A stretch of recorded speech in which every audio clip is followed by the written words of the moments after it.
Thanks, man. I'm ready and raring to go. How are we doing, everybody? Fantastic. A good way to Uh, start. it's a real pleasure. I feel like I'm in very esteemed company.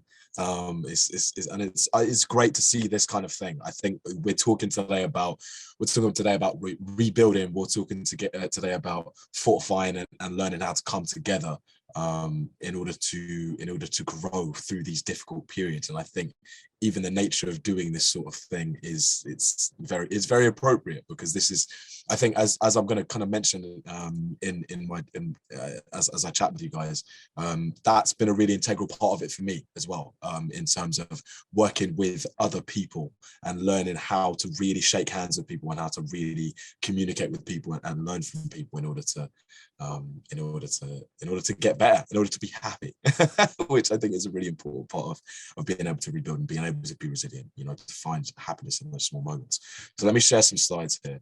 Let's see. Let's get techie. Let's see how this goes. Can we see that? Are we all right? If anyone in the chat can just let me know if they can see what's going on. And then we'll get on with that. Yeah, we can see you. Yeah, wicked. Thanks, Sarah. Thanks, Esther. Thanks, Anne-Marie. Brilliant. Well, like I say, thank you for everyone, coming through today. It is a real pleasure, and it's a really exciting time. So I'm, as mentioned, I'm Nelson, and I've been working in the city for like the past 5 years maybe. I'm from Worthing originally, and I started coming here when I was maybe like 19, and I met a bunch of great people and kind of realized like, this is a pretty cool place to be. It's a pretty cool place to be. And I've learned a lot since coming to the city and getting really involved in the culture of the entertainment culture here and the political culture here. And it's been really fantastic. And today I'm going to kind of show you how I went from this scruffy looking guy here. This is a really low quality photo, and it's actually a clip from a video that I'll show you guys in a second. To this, which is, I was on stage at the Youth Music Awards, which is a real highlight of last year, coming out of lockdown into receiving an award for Creative Entrepreneur of the Year. That was a real surprise, and a lot of times in life, there are real big surprises, and those are the ones that those are opportunities to really boss up and really learn. So I guess you kind of want to know who I am before before you kind of listen to me, talk and tell you why my opinions are, tell you what my opinions are. So I think as was mentioned, I'm a musician. I've been here for a little while. I've been making music. I'm running a studio at the moment, and I think, as they say, picture paints 1,000 words. So what I do want to do is I want to show you guys a little video. If I do a very clever, another bit of technology, this full screen, hopefully we can all see that. Again, if we can see it, just give me a little thumbs up, give me a little message in the chat. Can we see this little video here? Yes, we can. Brilliant. Okay, cool. So this is a little video taken from the last show we did. We threw a party called the Afrofuturist Landing Party, celebrated a bunch of music that we released last year at the Green Door store. Have faith, go away, be so patient, be so patient. Have faith, go away, be so patient, be so patient. They wanna hold us down, I ain't gonna take it now. Been working way too hard, how I'm gonna lay in the ground. Been working way too hard, how I'm gonna lay in the ground.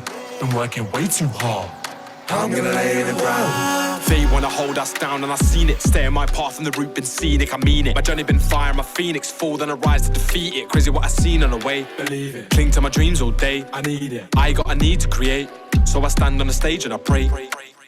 Pray for a better life and I find I better work if I wanna climb. I'm sky high, never know what the limits are till I find I hit the top, see the bigger view in my mind's eye. And I search on myself, been a while since I cried a lot of tears in my soul, but I keep them inside. Then I lost my pros, plus I got a lot of holes and I really don't know if I'm ever gonna find. So I have faith, go away, be so patient, be so patient. Have faith, go away, be so patient, be so patient. I ain't gonna take it now, been working way too hard. How I'm gonna lay in the ground, been working way too hard. How I'm gonna lay in the ground, been working way too hard. How I'm gonna lay in the ground.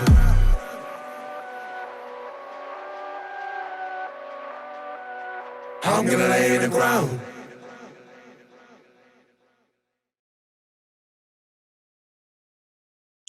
All right, all right. There we go. That is yeah, that was a little video for yeah, for the show that we put on last year. And I think one of the reasons that I want to show you that, apart from just blowing my own horn and saying how great am I, how wonderful am I, is really just to show you in person, you know, paint a picture is 1,000 words, you know, and doing events has been a really big part of the music industry and something that we've really lost, or maybe lost isn't the right word, but we've really had to combat, you know, over this last kind of period of having, you know, a whole lockdown, not being allowed out of our houses, not being able to congregate, so on and so forth. That being able to rejoin that and being able to come together and share that with people, I think is a massive contributor to being able to be resilient, to be able to come up with new ideas by interacting with people, by going and seeing people, and being entertained. You know, I think one of the biggest parts of being a resilient person and being able to keep striving when things get hard is to be able to find happiness in those small moments. You know, the phrase "count your blessings" comes to mind. And being able to put on parties like that, you know, we've got another one which I'll talk coming up, which we've just announced today, in fact, so the timing is brilliant, and I'll talk about that at the end. It's massive, I think, and I think we'll hear later on as well throughout the day of how the collaboration aspect of resilience is really, that's really the biggest thing, you know, and I'll go on about how I've kind of experienced that as well in my life. I can see I've got some stuff on my screen that is obscuring things. I really apologize. I'll have a look at that. If I can see it pop up, then I will rectify that. But hopefully we can, hopefully you guys can see what's going on. Okay, so a little bit about the kind of stuff that we're doing in terms of community building for young people. And this, I think, is really, really exciting. So this photo is taken from Bottega Rooms, which is a space on Lewis Road. We're a charity called Audio Active. And Audio Active last year, I think, served about 1,400 young people throughout Brighton, East and West Sussex, with free to access music sessions. And Audio Active is something that I've been involved in from basically as soon as I came to Brighton. They were providing a load of kids with the skills to express themselves through music. And it's just, it's so powerful to see it. I started going to these workshops when I was about 19 years old. And I've since, you know, since having attended their workshops and learned from those skills and learned how to, and develop confidence and so on, and meet friends and develop a community to help support me and to help grow with. I've now started working with Audio Active. I started delivering those workshops to other people. And that's something that I really want to highlight, in a sense of being able to teach is sometimes put on a pedestal as something that is very illustrious and very, you know, you have to know a whole lot to be able to be a teacher. And actually, I would argue that all of us in here are teachers. We are all role models, and we are all capable of really catalyzing amazing change.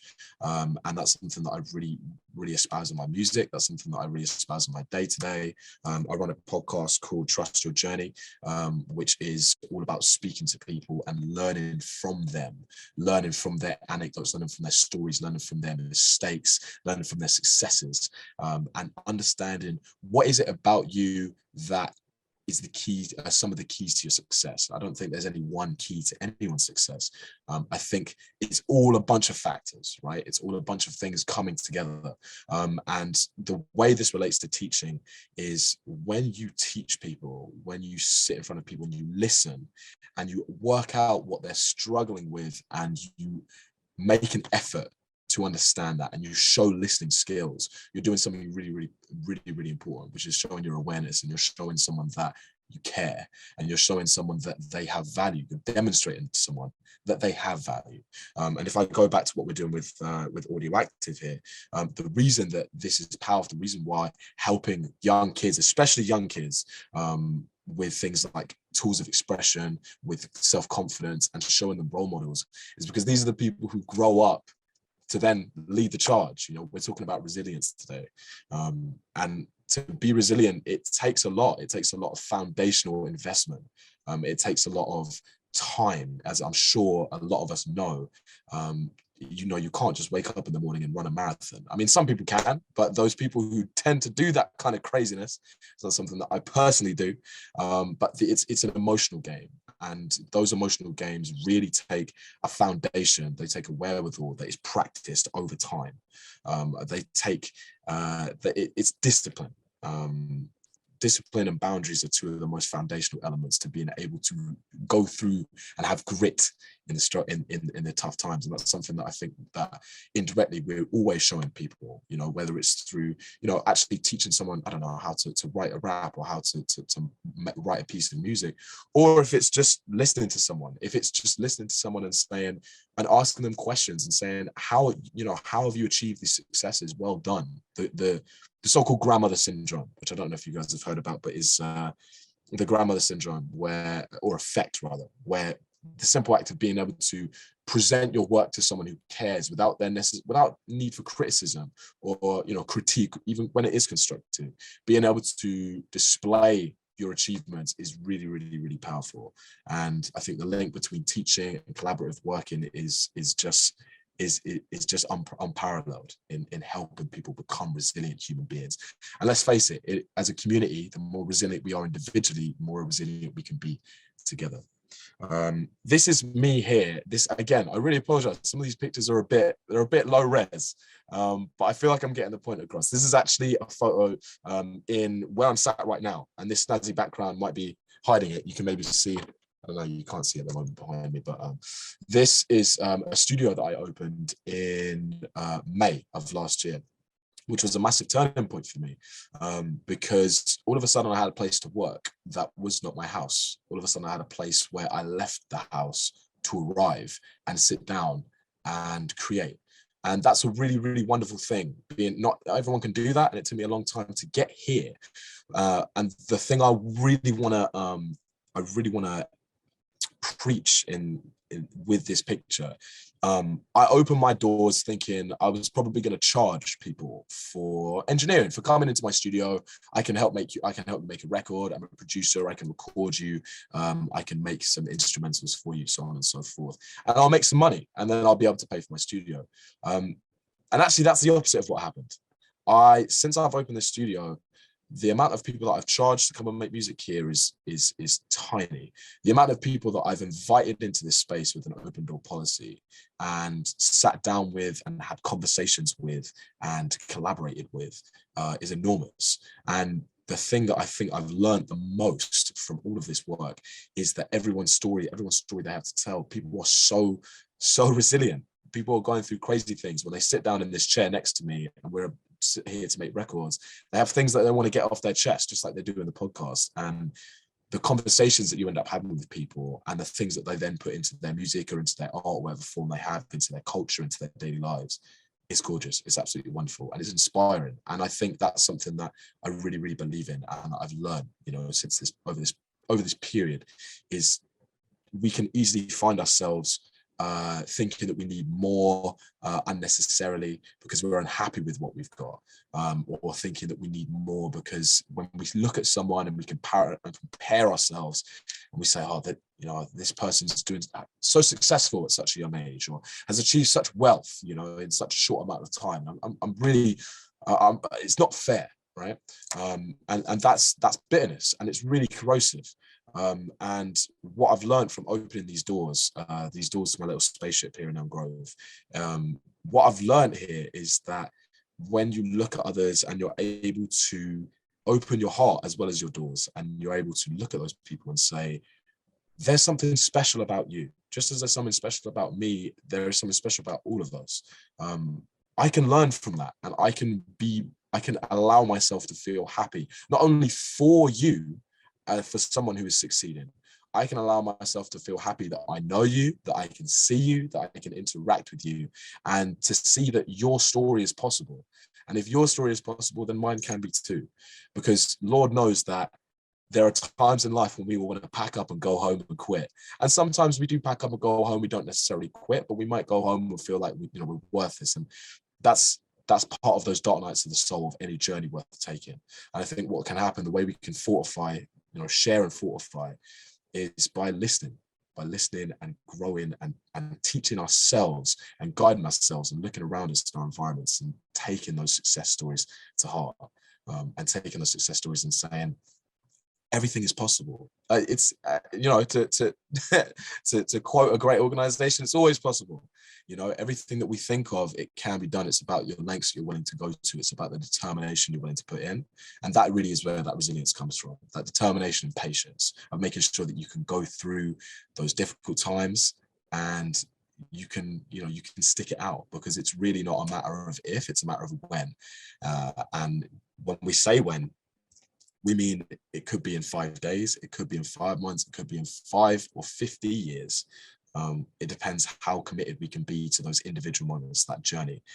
And as I say in this podcast, if I can even get back there, like I say in this podcast here, it's about trusting your journey, and it's about believing that you can.